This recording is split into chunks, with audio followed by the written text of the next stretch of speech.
So, dear viewers, over the course of the ECEC, we asked you to answer a short survey.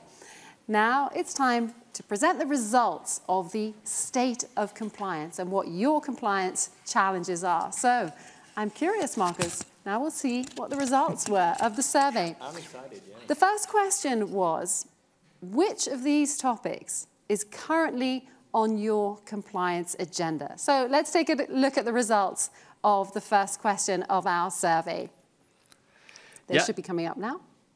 Interesting. I mean, what we see is that still regulation drives basically what companies are doing. Because we see the majority focusing on whistleblower protection and supply chain. These are the regulations coming up.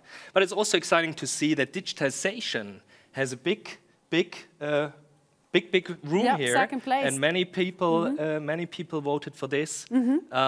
So not surprising to me too much that companies need to follow up with what they have to do. Okay, so number one, 64% was whistleblowing protection, and number two was digitization of the compliance department. So the second question was, in which way did your company prepare in the context of the EU whistleblowing directive? So let's have a look at the answers there. So it's 52% said we implemented a digital whistleblowing solution. And then 32% we have an email mailbox.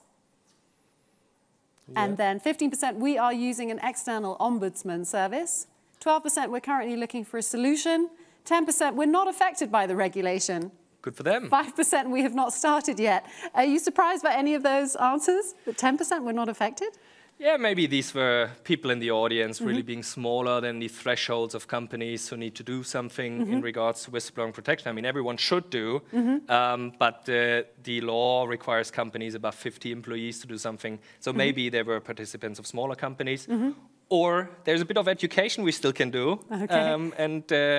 Yeah, I mean, great that so many companies do a lot, but still interesting to see that quite a big amount of companies is still in the process because we are right ahead of the regulation.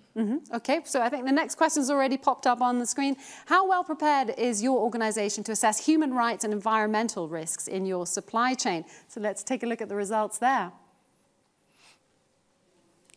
The top answer, we have accessed our risk exposure. 40% said that. Then we have introduced mitigation mechanisms, 29%. We aren't aware of any regulation affecting us, 25%, and 15% we're currently looking for digital solutions. I'm a bit surprised by number 4. What do you say, Marcus? Me too. So the good thing is we have replays of all the sessions, and we talked a lot about it. So yeah, can't explain this high number. It's good to see that companies start assessing their exposure and so on, but what we also see, there is still a long way to go to really execute these topics in the companies. Okay, and then final question, how will your compliance budget change from 2022 to 2023 for next year? So let's take a look at the answers there. Well, 34% said our compliance budget will stay constant. Then 24% that has not been decided yet. And 22% our compliance budget will increase. Then we don't have a dedicated compliance budget, 12%. 8% our compliance budget will decrease. Anything there that's surprising to you, Marcus? Yeah, I mean, surprising is the context. We talked 2 days about regulatory initiatives, about the need of doing more there. And basically there's a big amount of companies saying the maximum I will do is keeping the budget constant. There will be budget decreases. Even no dedicated budgets. So this is surprising to me, and to me it means we do the right thing here, driving this community, and hopefully we are able to also drive this within the companies. Okay, so thank you so much for taking part in the survey. I hope you found the answers interesting too.